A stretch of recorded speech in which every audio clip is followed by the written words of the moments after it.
My name is Thea Lawson, and I'm 31 years old.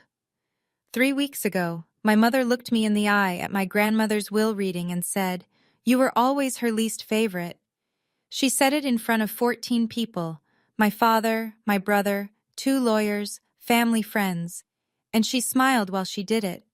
My parents had rewritten my grandmother's will the night she died. They split her $2.3 million estate between themselves and my brother Brandon. I got nothing. Not a dollar. Not a mention. But what my mother didn't know, what none of them knew, was that Grandma Eleanor had been planning for this moment for 7 years. And when the lawyer opened a second envelope, the number he read out loud changed everything. Before I tell you what happened, if you enjoy stories about family, justice, and standing your ground, please take a moment to like and subscribe, but only if you genuinely like this story. Tell me in the comments, where are you watching from, and what time is it where you are right now? This is how it started. I grew up in Westport, Connecticut. If you know the town, you know the type. Old money mixed with new ambition, country clubs, and the kind of neighborhood where people measure each other by square footage. My father, Richard Lawson, ran a small commercial real estate firm. My mother, Diane, ran everything else: the social calendar, the dinner parties, the image. And my older brother, Brandon, was the one they built it all for. Brandon was 4 years older than me. He joined Dad's company right out of college, started closing deals by 25, and by 30, he had his name on a corner office door. Every holiday, every family gathering, every single Sunday dinner, the conversation orbited around Brandon. What Brandon closed, what Brandon was building, what Brandon would inherit. I became a teacher, 3rd grade, public school, Hartford. I loved it. I loved the kids, the chaos, the moment a 7-year-old finally gets long division and looks at you like you just handed them the keys to the universe. But in the Lawson house, teaching was not a career. It was a hobby someone forgot to outgrow. Every Thanksgiving, when a relative asked what I did, my mother would answer before I could open my mouth. "She teaches," Diane would say, her voice dipping the way it did when she talked about a restaurant that had gone downhill. "3rd grade. It's sweet." Then she'd turn her whole body toward Brandon. Now, Brandon just closed a $4 million deal in Stamford. I heard that pivot, or some version of it, for 8 years. But there was one person in that family who never made me feel small, and she was about to leave me something that would change everything. The second time I realized my place in the family was my 30th birthday. I'd planned a small dinner at my apartment in Hartford. Nothing fancy, just pasta, wine, and the people I loved. I invited my parents, Brandon, his wife Karen. I cleaned for 2 days. I even bought a tablecloth. Richard and Brandon were busy, golf tournament, couldn't reschedule. Diane showed up 2 hours late, handed me an envelope with $50 inside, kissed my cheek and said, "Get yourself something nice, honey." She stayed 40 minutes. I found out the following week that she'd given Brandon a Rolex for his promotion. A Rolex. I got a card that didn't even have a handwritten note inside. But at 7 that morning, before the disappointment, before the empty chairs, my phone rang. It was Grandma Eleanor. She sang the entire happy birthday song, off-key and laughing, the way she'd done every single year since I was born. Then she said, "You are the best thing this family ever produced, and they're too blind to see it." She'd also mailed me a tin of her homemade oatmeal cookies, the ones with the brown butter that took her all afternoon to make. Inside the tin was a handwritten card. "Keep being you. The world needs more Theas." Grandma Eleanor was 82 then, sharp as a blade, funny in the way that catches you off guard. She had this saying she repeated like scripture: "Money shows you who people really are." She also had her own money, separate from the family. I didn't know how much. I didn't know where it came from. She never talked about it in detail, and I never asked. I should have asked. The call came on a Wednesday, 11 at night. I was grading spelling tests at my kitchen table when my phone lit up. "Richard." My father almost never called me, and never this late. I picked up and heard a voice I barely recognized. Flat, controlled, like he was reading a script. Your grandmother passed, in her sleep, at the house. I don't remember hanging up. I remember putting on shoes. I remember my hands shaking so badly I dropped my keys twice in the parking lot. I remember the highway being empty, just me and the headlights, 90 minutes of darkness between Hartford and Westport. When I got to the house, every light was on. Richard and Diane were in the kitchen. Brandon stood near the counter with his arms crossed. Nobody hugged me. Nobody said, "I'm sorry." Diane looked at me and said, "The funeral home is coming at 8. That was it. That was my welcome. I walked past them and went upstairs to her bedroom. The door was open. The lamp was still on. She looked peaceful, smaller than I remembered, like sleep had finally let her rest all the way. I sat on the edge of her bed and held her hand. It was cool but not cold. On the nightstand was a framed photo of the two of us at the beach, me at 7, sunburned and grinning, Eleanor laughing behind oversized sunglasses. I sat there for a long time. Downstairs I could hear my parents talking, not crying, not remembering, talking. Low voices, fast words, the tone people use when they're planning, not grieving. I didn't know it then, but while I was holding my grandmother's hand for the last time, my parents were already making phone calls. The funeral was 3 days later. About 60 people filled the church, neighbors, old friends, a few business associates of my father's. Eleanor had lived in Westport for 51 years. She was known. She was loved. I asked to read the eulogy. Diane said no. Brandon will handle it, she told me over the phone, the morning of. He's better with crowds. Brandon stood at the podium in a navy suit and read 4 minutes of generalities. He called Eleanor a pillar of the Lawson name. He mentioned her volunteer work with the garden club and her love of classic films. He did not mention the cookies she baked from scratch every Christmas. He did not mention the phone calls at 7 in the morning. He did not mention me. After the service, we went back to Eleanor's house. Diane was already in the bedroom, going through the dresser drawers, sorting jewelry into labeled bags. I watched from the doorway. "What are you doing?" I said. "Organizing her things, before the estate process." "Already?" She looked at me the way you look at a child who's asked why the sky is blue for the 10th time. Tired, annoyed, done. I stepped outside. The porch was quiet. The garden Eleanor had tended for decades was still blooming. Mums mostly, orange and stubborn. A hand touched my arm.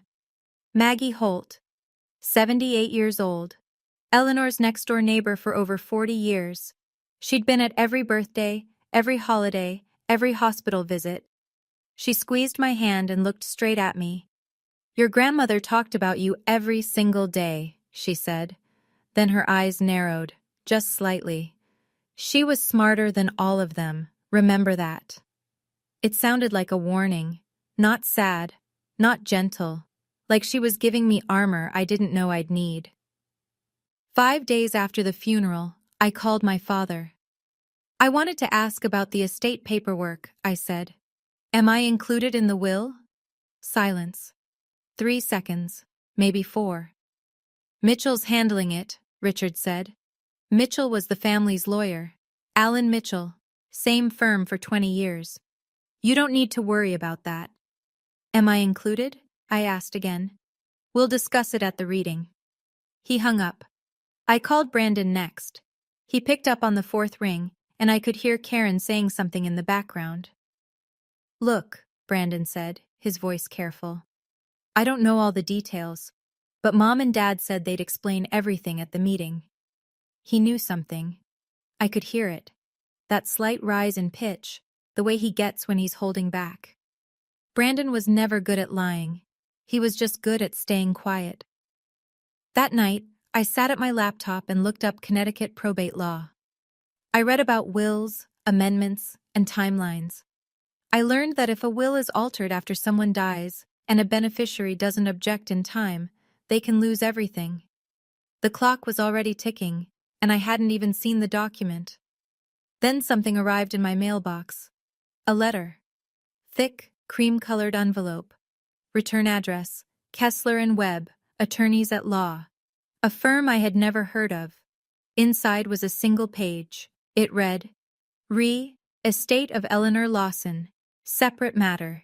You are invited to attend a reading at the offices of Alan Mitchell on.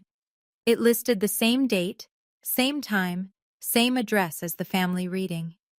I read that letter 3 times. I didn't understand it. But something in my chest shifted. Like a lock clicking open that I didn't know was there. The night before the reading, I sat alone in my apartment. The TV was off. The windows were dark. I held a cup of tea that had gone cold in my hands and stared at the photo of Eleanor on my fridge. The two of us at her kitchen table, flour on my nose, grinning like idiots. I was 9 in that picture. She was 71. We were making her brown butter cookies, and she kept pretending I was doing all the work. I thought about the last time I saw her, 2 weeks before she died. I drove down to Westport on a Saturday, made her chicken soup from scratch, and we watched Jeopardy together on her old couch. She was wrapped in her blue afghan, calling out answers before the contestants could buzz in.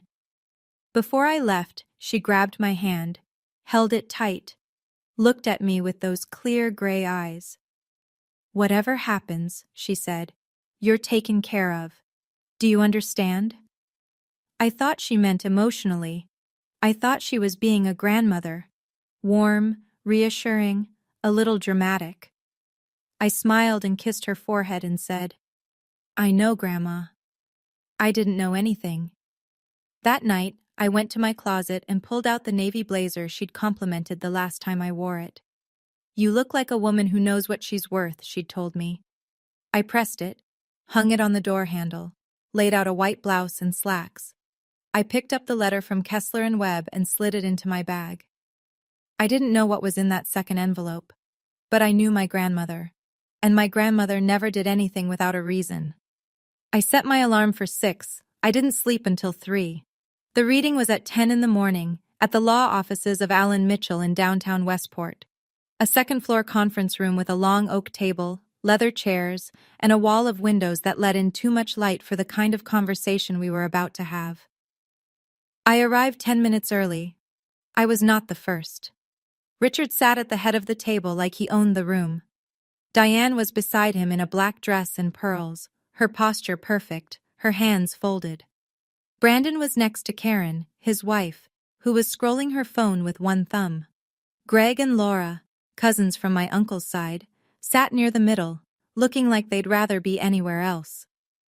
Old Walt Fisher, Eleanor's bridge partner of 30 years, was near the window. Maggie Holt sat in the chair closest to the door. Alan Mitchell stood by a side table, organizing folders. His assistant was pouring water into glasses nobody would drink. And in the far corner of the room, sitting perfectly still, holding a brown leather envelope, was a man I had never seen before. Silver hair, gold-rimmed glasses, a dark suit that fit like it was sewn for him. He didn't introduce himself. He didn't smile. He just sat there, watching. I stepped inside. Diane looked me over from head to toe. Brandon nodded but didn't stand. Richard didn't look up. She actually came, Diane murmured to Karen. She didn't bother to whisper. I walked to the far end of the table and sat down. Maggie was next to me. She touched my shoulder once, lightly, then folded her hands in her lap. The man in the corner hadn't moved, but I noticed Diane glance at him, just once, then quickly look away. Mitchell cleared his throat and opened the first folder. We are here for the reading of the last will and testament of Eleanor Grace Lawson, he began. His voice was steady, practiced. He'd probably done this 1,000 times. The estate, valued at approximately $2.3 million, is to be divided as follows. He read the house first. The Westport property, appraised at $1.1 million, was left to Richard Lawson. Then the investment accounts, roughly $800,000, to Brandon Lawson. The jewelry collection and remaining liquid assets, approximately $400,000, to Diane Lawson. I listened for my name. I waited through every paragraph, every clause, every legal phrase that blurred together in the overhead light. My name never came. Not once. Not in a footnote. Not in a personal bequest. Nothing. The room shifted. I could feel eyes moving to me. Greg, Laura, Walt. 14 people in that room, and every one of them had heard my name missing from the document they just sat through. I kept my face still. My hands were knotted together under the table so tight my knuckles ached, but I didn't move. I didn't blink. Diane turned to me. She tilted her head the way she always did when she was about to say something she'd been rehearsing. "Don't look so surprised, Thea." The room went quiet. I looked at her, then at Mitchell, then at the folder in his hands. "I'm not surprised," I said. "I'm listening." Mitchell shifted in his chair. He glanced down at his notes and continued. "These are the terms as amended on..." Amended. He said amended. I filed that word away and said nothing. The moment Mitchell closed the folder, Diane spoke again. This time she didn't turn toward me. She addressed the room. Her voice was clear, measured, the voice she used at charity galas and country club brunches, the voice that made everything sound like a reasonable opinion. "You were always her least favorite," she said. "Eleanor knew you'd just waste it. You'd probably donate it to your little school." She pressed down on the word little like she was grinding something under her heel. Nobody spoke. Brandon stared at the table. His jaw tightened, but he didn't open his mouth. Karen covered her lips with 2 fingers, and I couldn't tell if she was hiding a smile or biting back something worse. Greg frowned. Laura looked at me with the kind of expression people wear at funerals, soft, pitying, useless. Walt shook his head slowly, once. Then Maggie spoke. "That's not true, Diane." Diane's chin lifted. "Excuse me?" "Eleanor loved Thea, and you know it." Diane's smile thinned. "Maggie, this is a family matter." Maggie didn't blink. "Eleanor was my family, too." The silence that followed had weight to it. You could feel it pressing on the walls. Mitchell looked down at his papers, then, carefully, deliberately, looked toward the man in the corner. The man in the corner set his envelope on the table. He adjusted his glasses, and then he stood up. Every head in the room turned. Diane's mouth opened, then closed. Richard shifted forward in his chair. Brandon looked at Karen, then at the man, then back at Karen like he was searching for an explanation no one had. I held my breath. "My name is Harold Kessler," the man said. His voice was calm, low, the kind of voice that didn't need volume to fill a room. "I'm a senior partner at Kessler and Webb. I was retained by Eleanor Lawson 7 years ago for a separate legal matter." Richard's head snapped toward him. "I've never heard of you." "That was by design, Mr. Lawson." Diane leaned forward. "What separate matter?" "I'll explain in a moment." Kessler looked at Mitchell. "With your permission, Mr. Mitchell?" Mitchell nodded. There was no surprise on his face. He'd known this was coming. He'd been waiting for it. Kessler placed both hands on the envelope. He looked around the table once, slowly, like a man who understood the weight of the next 30 seconds, then turned to me. "Ms. Lawson," he said. "Thea." The way he said my name was gentle, but there was no softness in it. It was precise, intentional. "Your grandmother asked me to be here today, specifically for you." Diane slammed her palm on the table. "Alan, what is this?" Mitchell raised one hand. "Mrs. Lawson, I was instructed by Eleanor to allow Mr. Kessler to present his materials after the primary reading. This was Eleanor's explicit wish, documented, signed, and notarized." Diane opened her mouth. Nothing came out. Kessler unsealed the envelope. He pulled out 2 documents, crisp and white, and laid them flat on the table. The room was so quiet, I could hear the clock on the wall behind me. He looked at the first page. Then he began to read. And the room went completely silent.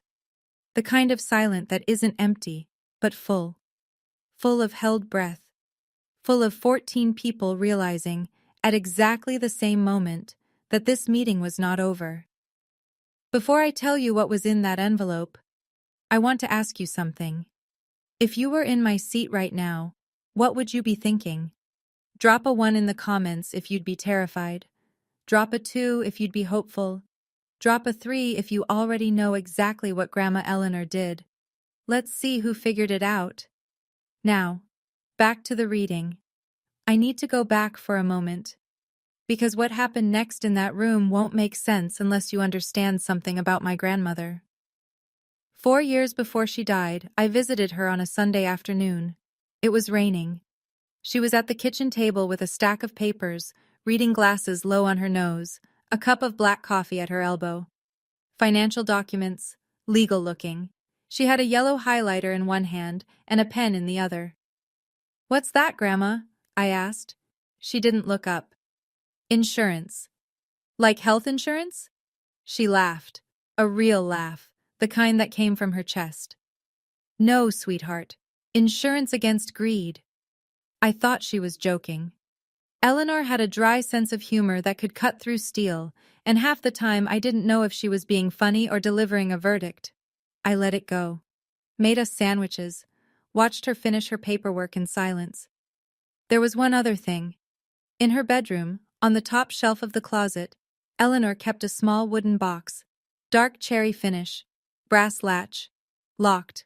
Always locked. I noticed it years ago when I was helping her change the curtains. "What's in the box, Grandma?" She smiled, not her funny smile, but the other one. The one that meant she was holding something close. "That's where I keep the things that matter most." I assumed it was love letters, maybe old photos. Something sentimental that a woman in her 80s might want to keep safe. I didn't ask again. She never brought it up.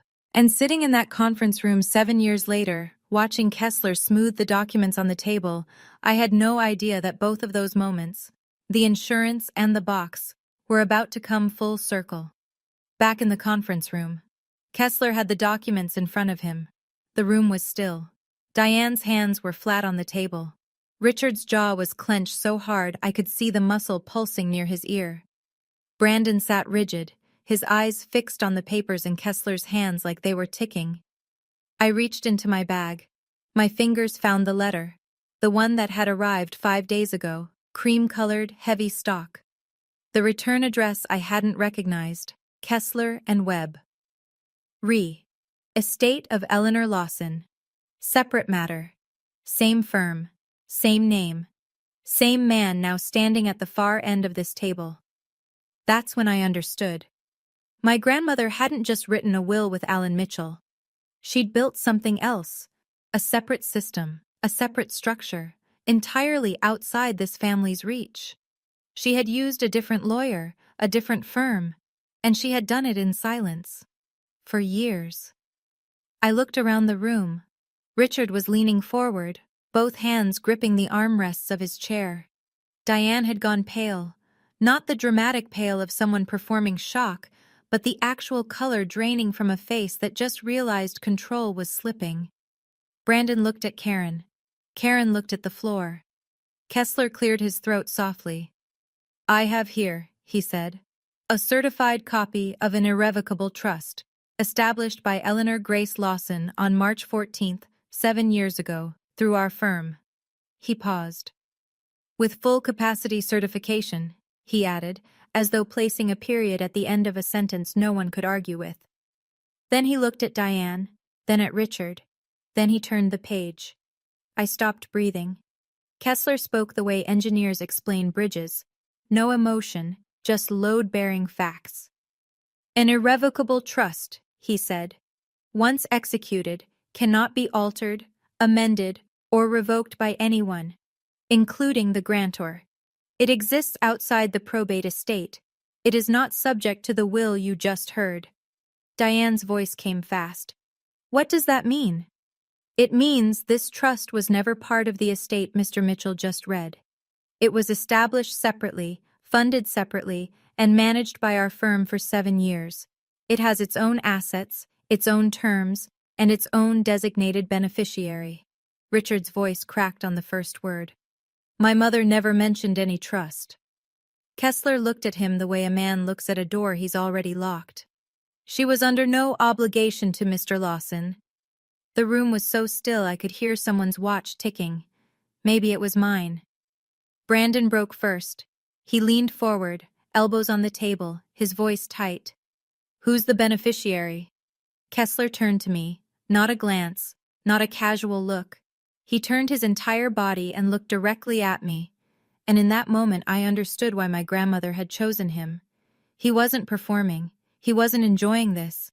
He was executing a promise he had made to a woman he respected, and he was doing it with the kind of precision that left no room for doubt. The sole beneficiary, Kessler said, is Thea Eleanor Lawson.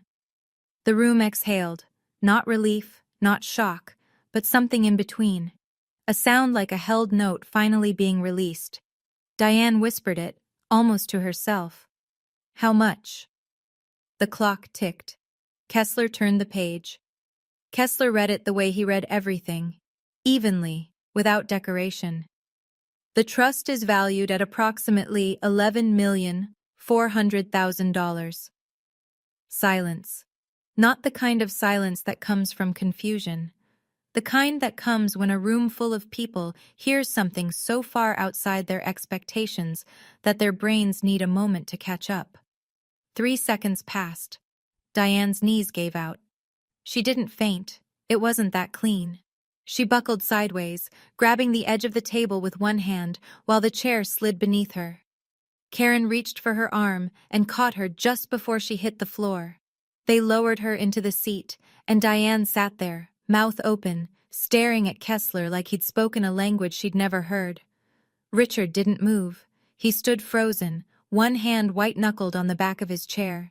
His face was the color of wet cement. That's not possible, he said. His voice was barely audible. That's not possible, Brandon shoved back from the table. 11 million? He was almost shouting. She left 11 million to her?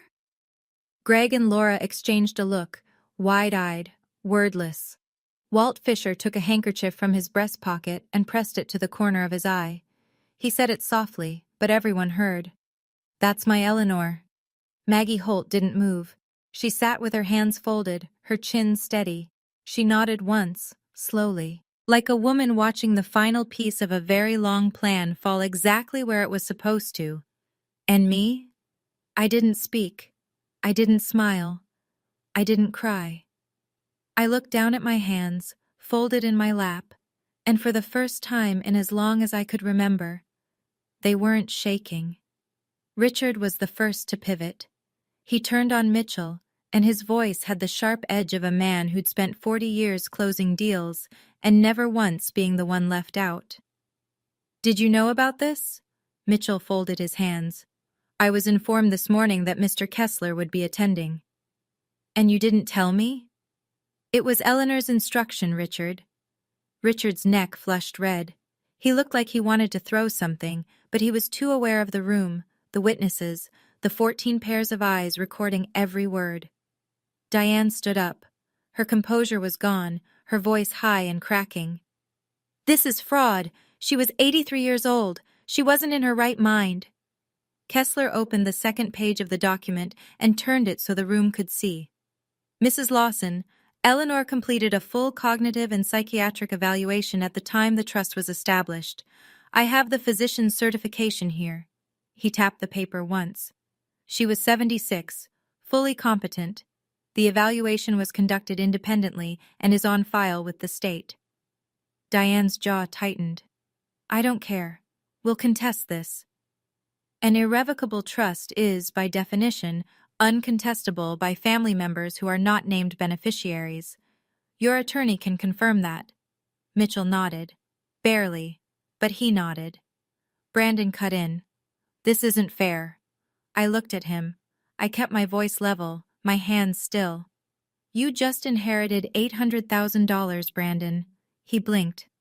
That's not the point. Then what is? He opened his mouth. Nothing came out.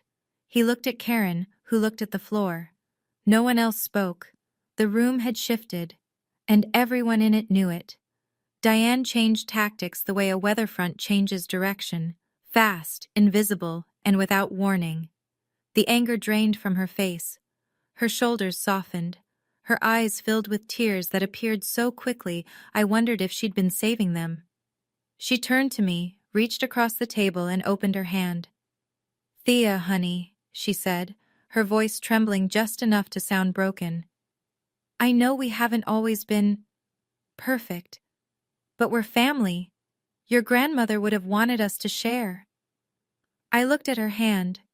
It was manicured, steady, extended like an offering. Like forgiveness was something she was handing down. I didn't take it.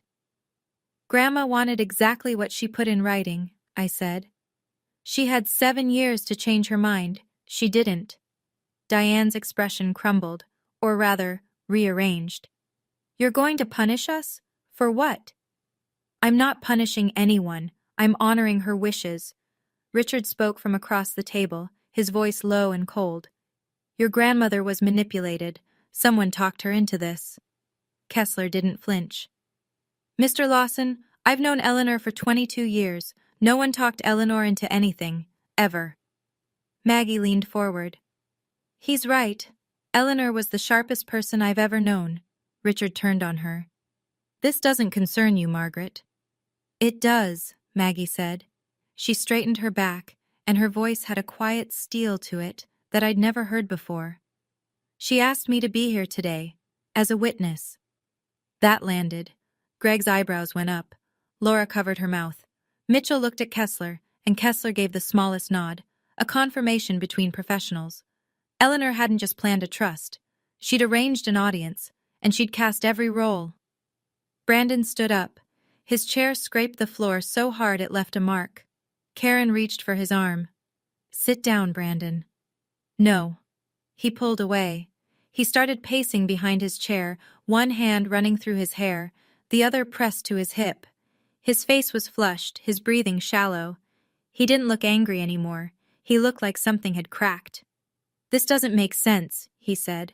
"I worked for this family for 12 years. I gave up my 20s for Dad's company. I missed vacations. I gave everything to that business." He was talking to the room, but his eyes kept drifting to me.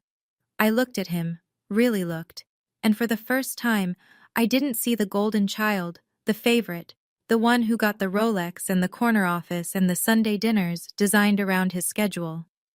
I saw a 35-year-old man standing in a law office, realizing that the people who told him he was the most important person in the family had been using him as a prop. "I know you did, Brandon," I said. No sarcasm, no victory. He stared at me. His eyes were red. His voice dropped. "Did she ever say anything about me?" The room went still again. Even Diane stopped crying. Kessler answered before I could. His voice was gentle, the first gentleness I'd heard from him all morning. "Eleanor loved all her grandchildren, Mr. Lawson. The trust reflects a specific concern, not a ranking of affection." Richard pushed his chair back. "Enough. We're done here. We'll get our own lawyer." Kessler adjusted his glasses. "That is your right, Mr. Lawson, but I'd encourage you to consult someone familiar with Connecticut trust law before making any costly decisions." Richard said nothing. He grabbed Diane's arm and they walked out. "Okay, quick pause. I need to know. What would you do with $11.4 million if your family treated you the way mine treated me? Drop an A if you'd share some of it with them anyway. Drop a B if you'd walk away and never look back. Or drop a C if you'd set up your own trust for someone who actually deserves it. Tell me in the comments." Now here's what I actually did. The door had barely closed behind my parents when Kessler reached into the envelope one more time. "There's one more item," he said. "Eleanor included a personal letter to be read aloud at this meeting. She was very specific about that. Aloud, in front of everyone." From down the hall, I heard Diane's voice. "Alan, we're not finished." And then the front door slammed. But enough people were still in the room. Greg and Laura hadn't moved. Walt had his handkerchief pressed to his cheek. Maggie sat straight-backed beside me, her hand resting lightly on the arm of my chair. Brandon had come back. He was standing near the doorway, leaning against the frame, arms crossed. Karen stood behind him. Neither had left. Kessler unfolded a single sheet of paper. The handwriting was shaky but legible. Eleanor's. I recognized the loops, the slant, the way she crossed her T's like tiny swords. He read, "Dear Thea, if this letter is being read, then I'm gone, and I'm sorry I couldn't be there to see the look on your mother's face." Maggie let out a laugh, short, sharp, surprised. Walt smiled through his tears. Even Greg grinned. Kessler continued, "I watched this family for 60 years. I watched your father become someone I didn't recognize. I watched your mother decide that a person's worth is measured in zeros, and I watched you choose kindness when it would have been so much easier to choose money." He paused. The room was so quiet I could hear my own heartbeat. "You are not the family's least favorite. You are its best, and I refuse to let them take from you what they were never willing to give. Respect." That's when the tears came. I didn't fight them. I sat up straight and let them fall. Kessler folded the letter and placed it on the table in front of me. He didn't say anything. He didn't need to. The room was still. The kind of still that comes after something has landed, not an explosion, but a truth so heavy that it presses everything else flat. Down the hallway I could hear Diane. She had come back. Or maybe she'd never fully left. She was crying. But I'd lived with Diane for 18 years, and I knew the difference between her tears. These weren't regret. They were control slipping through her fingers. Her voice carried through the walls. She turned my own mother-in-law against me. Nobody in the room responded. Nobody agreed. Nobody even looked toward the door. Greg came to my side of the table. He put his hand on my shoulder. "I'm glad she did this, Thea," he said. "Really?" Laura nodded. She didn't say anything, but her eyes said enough. Walt stood, walked over to Kessler, and shook his hand. "Eleanor picked the right man," he said. Brandon was still in the doorway. He hadn't moved. Karen tugged his sleeve and whispered, "We should go." Brandon shook his head slightly. "Give me a minute." He looked at me from across the room. He didn't speak, but something shifted in his expression, something quiet and unfinished, like the first line of an apology that hadn't found its words yet. Kessler closed his briefcase. He turned to me. "Ms. Lawson, we can schedule a private meeting this week to go over the trust details. There's no rush. Everything is secure." "Thank you, Mr. Kessler." He nodded once. Then he picked up his case and walked out with the quiet confidence of a man who had done exactly what he'd promised to do. I was standing. I don't remember deciding to stand. Diane appeared in the doorway again. Her mascara had tracked 2 lines down her cheeks. She looked smaller than usual, which made her dangerous. Diane was at her worst when she felt cornered. "Thea," she said, "can we at least talk about this? As a family?" I looked at her. I thought about the Thanksgiving tables where my name was a footnote. I thought about the $50 envelope, the eulogy I wasn't allowed to give, the phone calls from my father that never came, the amended will, filed before the flowers on Eleanor's casket had even wilted. I spoke clearly, not loud, not shaking, just clear. "You told me, in front of everyone in this room, that I was Grandma's least favorite, 30 minutes ago. You said I'd waste her money on my little school. You rewrote her will the night she died." I paused. The room was listening. "So no, Mom, we're not going to talk about this as a family, because for the last 8 years, I haven't been treated like one."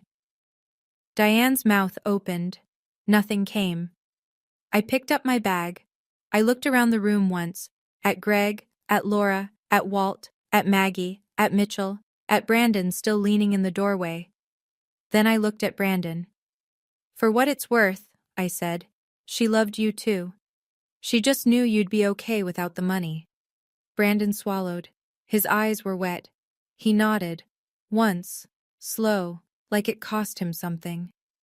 I walked to the door. Diane didn't move to stop me. Richard was gone. The hallway was empty. I stepped through and didn't look back. I made it halfway down the hallway before my legs started to shake. The blazer felt heavy. My hands were trembling again. Not with fear this time, but with the kind of release that comes after holding yourself together in a room that wanted you to break. I leaned against the wall and pressed both palms flat against the cool plaster. Thea. Maggie was behind me. She walked slowly, the way she always did. Deliberate, unhurried, like the world could wait. She reached me, and without a word, she pulled me into a hug. Not polite, not brief. A real hug. The kind where someone holds on because they know you need it. She would have been so proud of you, Maggie said into my shoulder. I cried then. Not the quiet tears from the conference room. This was different. This was the sob I'd been holding since 11 o'clock on a Wednesday night, since the moment I held my grandmother's hand and felt it cooling. I cried into Maggie's coat and didn't care who heard. When I pulled back, Maggie was smiling. You know, she said, she told me about the trust 3 years ago, made me promise not to say a word. Hardest secret I ever kept. I laughed, a wet, broken laugh. 3 years, Maggie. Hey, I made a promise. She reached into her coat pocket and pulled out a small brass key. She placed it in my palm and closed my fingers around it. This is for the wooden box in her bedroom, she said. She asked me to give it to you after today. I stared at the key. I thought of Eleanor's voice. That's where I keep the things that matter most. What's in it? I whispered. Letters, Maggie said. To you. One for every year since you started teaching. 3 days later, I sat across from Harold Kessler in his office at Kessler and Webb. It was a different world from Mitchell's firm. Quieter. Smaller. A wall of bookshelves, a framed oil painting of a sailboat, and the faint smell of old paper and good coffee. The kind of office where serious things were handled by people who didn't need to advertise.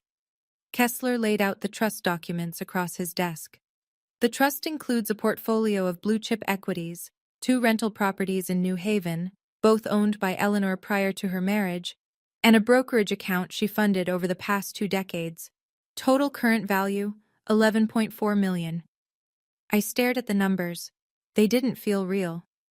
She set this up, Kessler said, when she saw the direction things were going.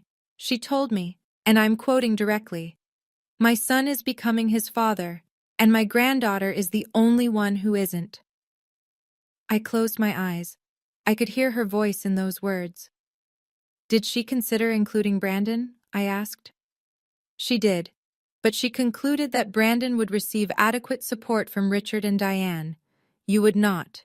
She was concerned, specifically, that you would be excluded entirely. He said it without judgment, just fact. He pushed a folder toward me.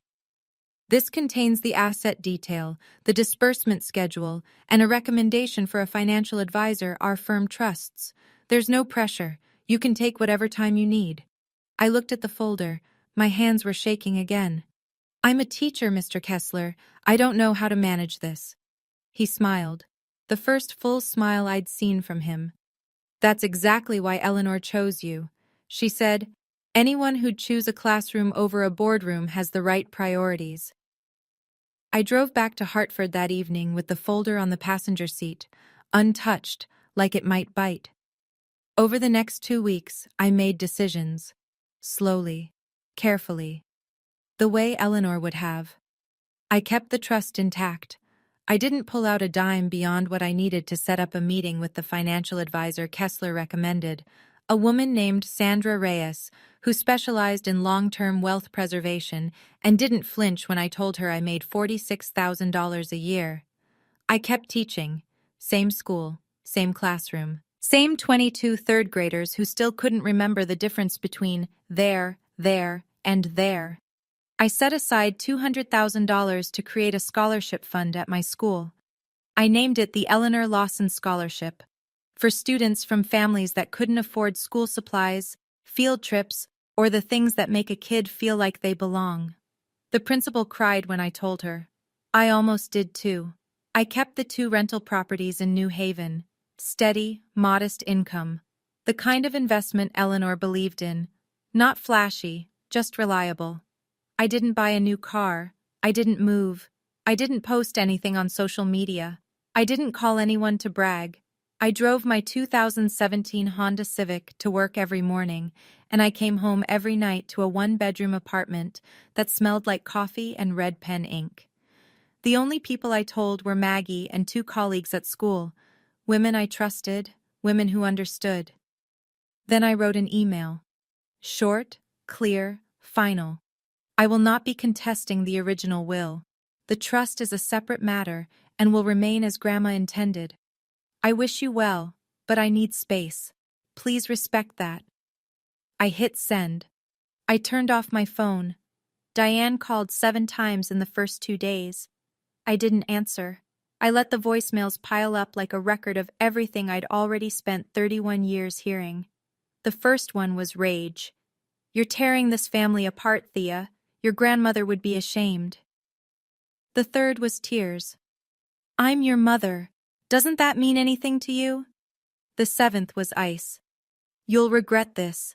Mark my words. I saved them all. Not out of spite, out of clarity. When you've spent your whole life wondering if you're the problem, it helps to hear the proof that you're not. Richard sent one text. 4 words. Call your mother. I didn't reply. Brandon sent one too. I get it. Take your time. Short, quiet, no demands. I didn't respond, but I read it twice. Something in those 5 words felt honest in a way nothing from that family had felt in years. In Westport, the news traveled the way news travels in small, moneyed towns. Not through headlines, but through glances. Through conversations at the country club that stopped when Richard walked in. Through Maggie, who didn't spread gossip, but who also didn't lie when someone asked what happened at the reading. 2 of Eleanor's longtime friends stopped inviting Diane to their book club. A business associate of Richard's, a man named Gavin who'd known Eleanor since the 80s, pulled Richard aside at the golf club. I heard about it later, secondhand through Maggie. That's a bad look, Rick, Gavin told him. 6 words. But in Westport, reputation is currency. And the Lawson account was running a deficit. I didn't celebrate any of this. I didn't track it. I just went to work every morning, came home every night, and let the silence do what silence does. 6 weeks after the reading, the consequences were no longer whispers. They were numbers.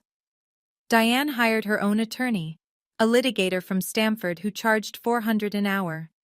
He reviewed the trust documents for 2 weeks, consulted with a probate specialist, and came back with a 1-page summary that amounted to 3 words. No legal basis. The trust was airtight. Established 7 years ago. Independently certified, irrevocable, separate from the estate. There was nothing to contest, no standing to claim, and no path forward that wouldn't end in sanctions. Diane spent $15,000 to hear the word no. Richard's firm started bleeding. Not dramatically, not a collapse, not a scandal. Just a slow, steady retreat.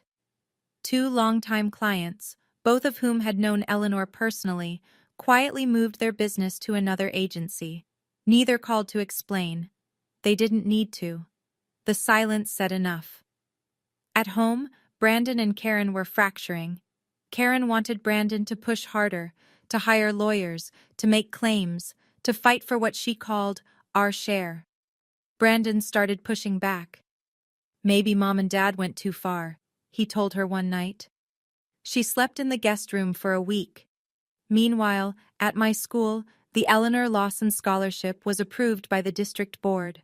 4 students were selected for the first round of funding, 2 for school supplies, 1 for a summer reading program, and 1 for a music camp she couldn't otherwise afford. Her name was Lily. She was 8. When I told her she'd been chosen, she hugged me so hard her backpack swung around and hit me in the knee. I thought about Eleanor, about what she'd said all those years ago. Money shows you who people really are.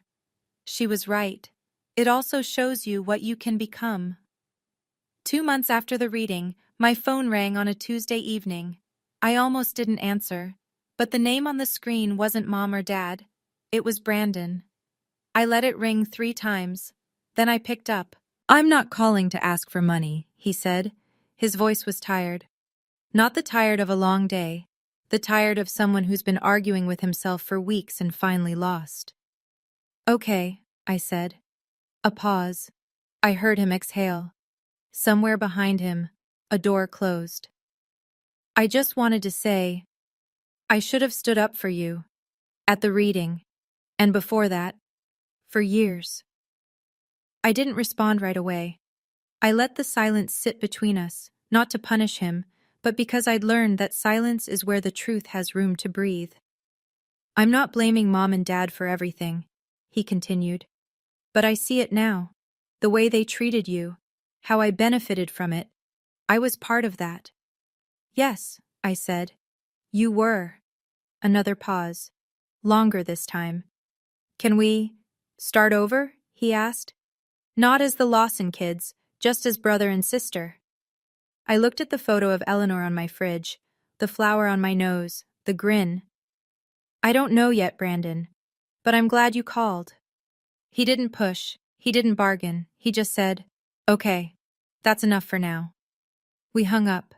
I sat with the phone in my lap for a long time. I didn't call him back. I didn't text a follow-up. I didn't forgive him on the spot, because forgiveness isn't something you hand out like a hall pass. It's something you grow into, slowly, honestly, when you're ready, and not a second before. But the door was open, and that was enough. That evening, I drove to Westport. Eleanor's house was still in probate, empty, locked, waiting for the estate process to grind through. But Maggie had a spare key. She always had. I let myself in. The house smelled like dust and lavender, which was Eleanor's scent. Not perfume, just the sachets she kept in every drawer. The hallway was dark. The kitchen clock had stopped. I climbed the stairs and went into her bedroom. It looked the same as the night she died. The blue afghan folded on the bed, the lamp on the nightstand, the photo of us at the beach. I opened the closet. There it was, the wooden box on the top shelf. Dark cherry finish, brass latch.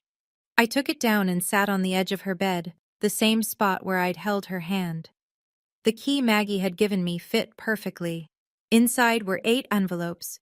Each one had a year written on the front in Eleanor's handwriting, starting with the year I began teaching, ending with the year she died. I opened the first one. Dear Thea, today you started your first day of teaching. Your father didn't call. Your mother told me she was embarrassed. But I want you to know, I have never been more proud of anyone in my life. You chose what matters. Keep choosing it. Love, Grandma. I read every letter, one by one.